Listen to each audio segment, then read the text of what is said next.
there, singers. Welcome back. My name is Laura, and here on the weekly warm-up, I love to share clear, fun voice education to help you improve your singing and enjoy it more. Now, if you've been here before, you've probably heard me say that you must be thoughtful about how and why vocal warm-ups and exercises work the way they do. Because if you actually understand the mechanics and the potential benefits of an exercise, you can execute it in a way that really helps you to build your skills and improve your singing. I made a whole video about that, which you're welcome to watch. I'll put it up in the cards.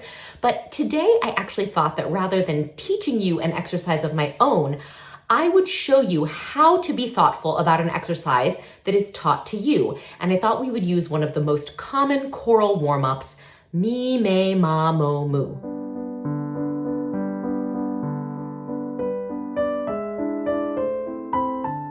Singers, before we get into the meat of this video, I want to let you know that I'm going to be teaching some vocal workshops this summer. So it's 2025 right now if you're watching in the future.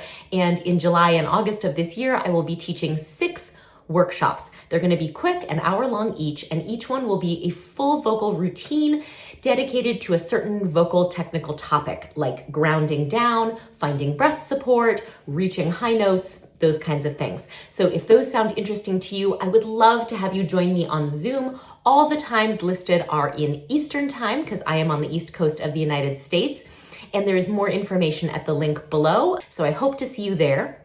But for now, let's move on to mi, me, ma, mo, mu. So singers, in the unlikely event that you have not run across mi, me, ma, mo, mu before, it usually goes something like this.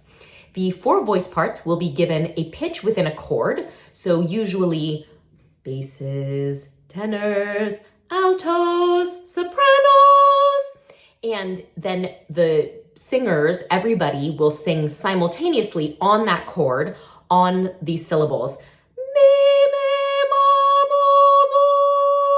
And then you'll modulate. So then you'll do it again. Mi, me, ma, mo, mo. And it kind of moves up and down. And I think that if you were to ask any conductor why they do this, they would probably say 2 things, tuning and blend. And it can be helpful for those things, but you as an individual singer can derive much more technical benefit and also contribute much better to the tuning and the blending if you understand a little more about each separate element of the exercise. So let's break it down. So when it comes to tuning, the first thing I want you to be doing is thinking about where you are in the chord. What part of the chord are you singing? This means that you won't just be spoon-fed your pitch and sing it back and try to hear if it's in tune. When you are thinking about which part of the chord you're singing, and by that I mean, are you the root, are you the 5th, are you the 3rd? Usually this is just done with a major chord.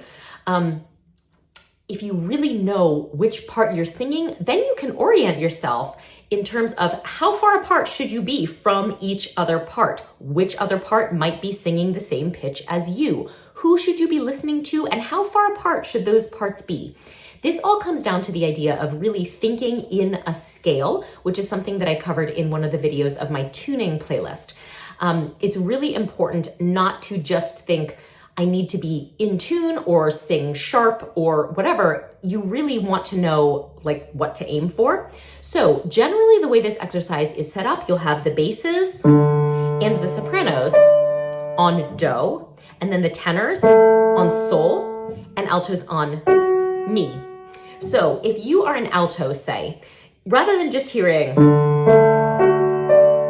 mi, me, ma, mo, mu, mi, me, ma, mo, mu, I want you to really be listening for, I'm the 3rd of the chord. It means that I need to be a major 3rd away from here, and I need to be a minor 3rd away from here, and a major 6th away from here. So now I actually have a feeling that not only am I trying to sing my own part and kind of stay on the tracks, but I feel supported by and connected to all the other pitches in a way that I can understand. That is really essential for you to sing in tune, which will help contribute to the overall tuning success of the exercise. Another really important aspect of tuning is the M in this exercise. It's not usually done E-A-A-O-U, moo, but me, me, ma, mo, moo. And the M is there for a reason. This is a huge opportunity for you as a singer to really get your technique and your thoughtfulness about tuning kind of dialed in even before you sing the vowel. So when we sing an M, the air is moving through the nose rather than through the mouth. It's one of those semi-occluded vocal tract sounds.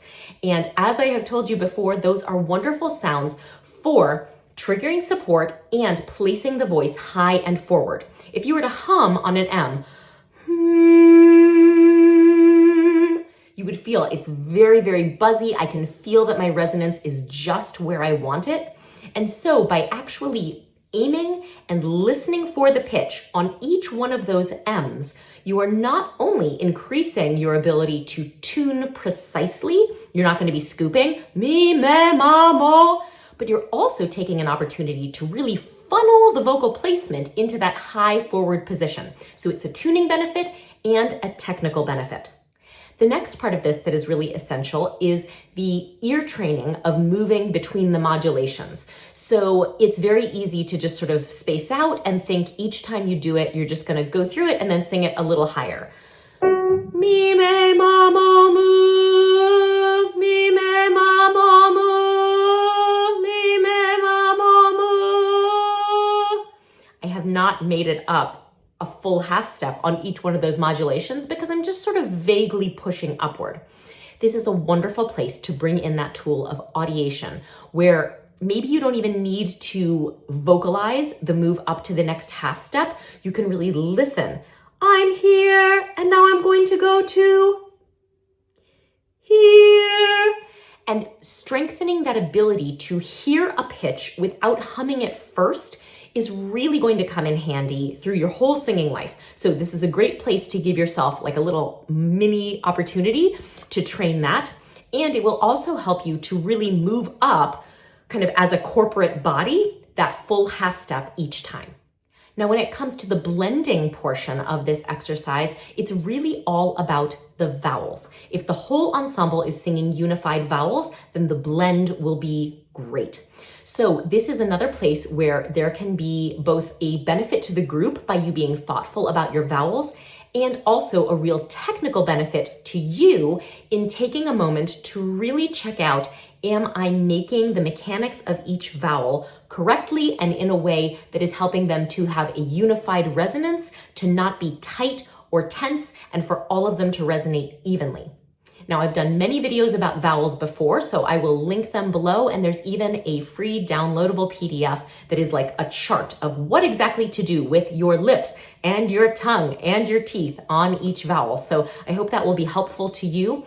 But the bottom line is that if you are phonating that M on a pitch and then placing your clearly articulated vowels in the same resonance as the M, and then singing through those repetitions of those syllables on a scale step that you have identified and that you understand in context, then you are not only going to be improving your own skills of resonance, vowel shaping, audiation, understanding of like musicianship and like diatonic chord mastery, but also you're going to be contributing so much more to the tuning and the blending of the ensemble, which is nominally the purpose of this exercise.